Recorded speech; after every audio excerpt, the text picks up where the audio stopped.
Olá, Aline Canuto. Neste momento eu me encontro no Centro Oftalmológico Osório Cardoso com a doutora Tereza Ferro, ela que irá passar algumas informações sobre o Dia Mundial do Glaucoma. Bom dia, doutora. Programa Embalo Total com a Aline Canuto, repórter Jorge Assunção. Bom dia. Obrigada, Aline, mais uma vez por essa oportunidade. Obrigada, Jorge. Realmente o glaucoma é uma doença que nos preocupa muito. Então, estamos comemorando o Dia Mundial do Glaucoma e eu sempre venho falar a respeito dessa doença porque ela é uma causa de cegueira irreversível. O glaucoma é uma doença do nervo óptico, onde o principal fator de risco é o aumento da pressão intraocular.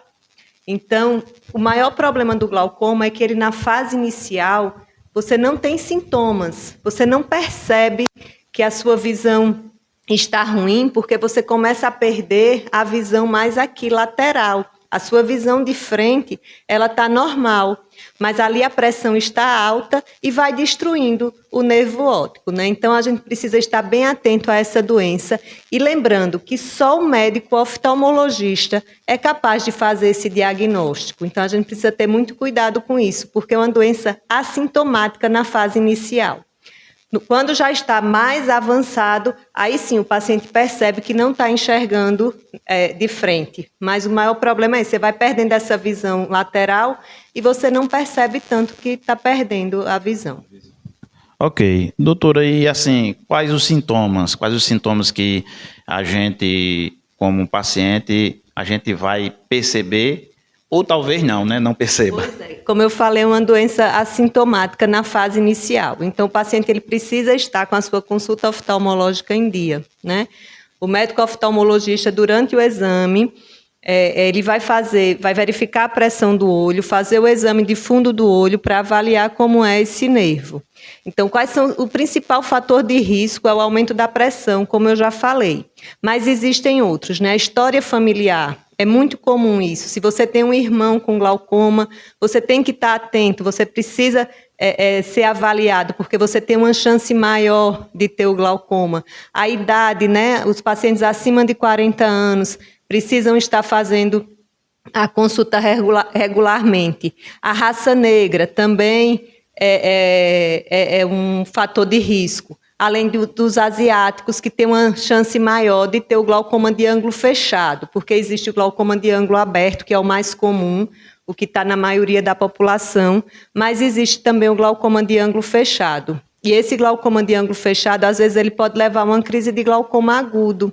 Aí sim o paciente tem muita dor, porque a pressão está muito alta, o olho fica muito vermelho, tem uma baixa de visão. E se você não agir, se você não procurar o oftalmologista imediatamente, você pode realmente perder a visão de causa irreversível, infelizmente. É isso aí. Tá vendo aí, Roberto Pereira? Depois dos 40, temos que fazer a prevenção, né? E doutora, quais as prevenções que a gente deve tomar, assim, as medidas que a gente deve tomar? Eu queria que existisse uma coisa que eu dissesse, não faça isso que você não vai ter glaucoma, mas infelizmente a prevenção é fazer a consulta, né? A prevenção é você estar sempre atento a isso. Se você tem mais de 40 anos, se tem história familiar, a raça negra, você tem que fazer a consulta oftalmológica. Não existe uma coisa, não coma sal, não coma isso. Infelizmente no glaucoma não há. A gente vem percebendo assim, que alguns pacientes que fumam, né? Então a gente tem que ter cuidado com o cigarro. Existe um trabalho que mostra que aumenta um pouco a pressão, pacientes que fumam. Então a gente pede para evitar o cigarro.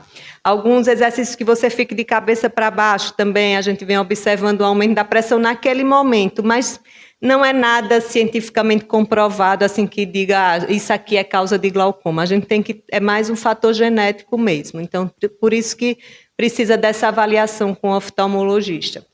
Existe também o glaucoma congênito, né? A criança ela já nasce com o glaucoma.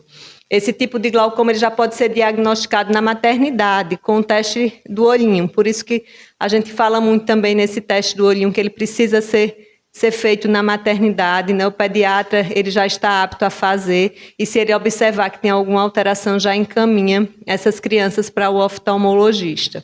Então, existe também, às vezes as pessoas me perguntam muito, criança tem glaucoma? Sim, existe o glaucoma congênito, existe o glaucoma juvenil, mas tudo isso a gente só vai perceber, fazer o diagnóstico na consulta com o médico oftalmologista. Muito bem. Doutora, e assim, quando a senhora fala aí na maternidade, é com os recém-nascidos ou com as crianças que já têm de 0 a 5 anos? Não é? A pessoa pega, leva lá ou leva algum pediatra? Como é? Não, o teste do olhinho é feito na maternidade com os recém-nascidos. No dia que a criança nasce, é lei, né? Já precisa fazer o teste do olhinho na maternidade. As crianças maiores, realmente, elas precisam vir para a consulta. O Conselho de Pediatria, ele mostra que as crianças elas devem ser avaliadas no teste do olhinho com 6 meses, com 1 ano e 6 meses e 2 anos. E depois elas ficam fazendo essa consulta anualmente ou a critério médico. Mas essas crianças elas maiores, principalmente as crianças que estão na fase de aprendizado, que vão para a escola, elas precisam também fazer uma avaliação para ver se precisa de óculos, né? Porque é uma grande causa de cegueira em crianças o erro de refração. E isso seria corrigido com o uso dos óculos. Isso, muito bem. Doutora, voltando para o Dia Mundial do Glaucoma, o que é que a senhora fala sobre esse dia, que é um dia especial, né? É um dia especial porque é um dia de alerta, né, para toda a população alagoana, brasileira, palmeirense, né, num tudo. Pois é, como eu falei, é uma doença de causa irreversível, então a gente precisa mostrar a importância desse dia para as pessoas, né? Porque se você fizer a prevenção, você vai evitar um mal maior, né? Então, assim, por isso que a gente chama muita atenção. Eu venho muito aqui na rádio falar a respeito do glaucoma, porque é triste você ver um paciente e às vezes você não conseguir mais fazer nada para recuperar aquela visão. Às vezes eu digo, daqui para frente, a gente vai tentar, qual é o tratamento, né, do glaucoma? Existe colírios, né? A gente começa, o tratamento inicial são os colírios. Hoje em dia a gente já tem um tratamento inicial também com laser.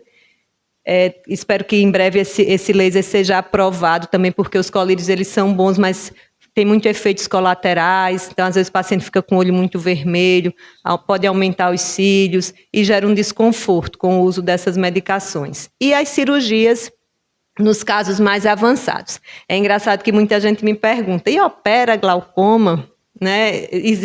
Meu vizinho disse que não existe cirurgia para glaucoma. Na verdade, existe, mas é uma cirurgia que a gente só faz realmente quando não tem a resposta ao colírio, porque é uma cirurgia que não vai recuperar, né? A cirurgia é mais para a gente fazer com que haja uma via de drenagem para aquele líquido que está sendo produzido a mais ali, aumentando a pressão, ele saia do olho, para evitar o dano ao nervo óptico.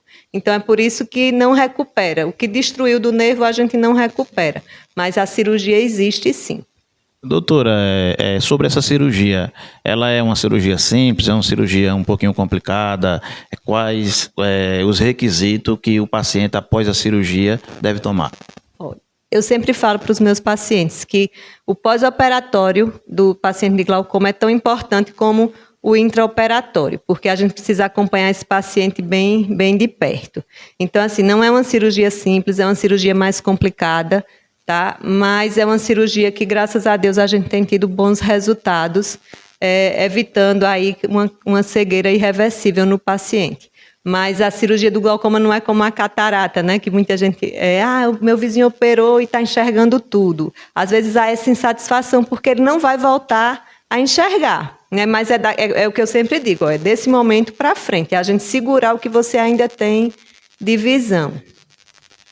Doutora, mais uma vez, me diga aí, e os colírios, para um exemplo, crianças recém-nascidas, ela pode usar colírio? Qual o tipo de colírio e quais os riscos sobre usar nos olhozinhos das crianças recém-nascidas? Quando a gente faz um diagnóstico de glaucoma congênito, a criança precisa ser operada, né? Eu já vi colegas que operaram crianças com 5 dias de nascido, né? Então, ela precisa realmente ser operada. O tratamento do glaucoma congênito é a cirurgia. Mas não são todos os colírios que a criança pode usar. A gente tem que avaliar essas crianças, porque às vezes elas podem ter alguma síndrome, tem colírio que acelera mais o coração. Então, cada caso é um caso, né? Assim, a gente vai avaliar, mas sim, existem alguns colírios que as crianças podem usar, mas o tratamento do glaucoma congênito é cirúrgico. Muito bem. Doutora, muito obrigado pela sua participação. É uma satisfação imensa do Embalo Total a gente estar aqui lhe entrevistando e sabendo, né, procurando mais informações no bem-estar visual da população brasileira. Eu que agradeço, muito obrigada. Aline, um abraço. Aline, lembre de mandar um abraço para a Luana, filha da dona Joseni, lá em Minador do Negrão, que com certeza ela está escutando a gente. Um beijo, Luana. Obrigada. Muito bem. Diretamente do Centro Oftalmológico Osório Cardoso, da doutora Tereza Ferro, para o programa de Embalo Total, o programa maior audiência do Rádio Alagoano, falou o repórter Jorge Assunção.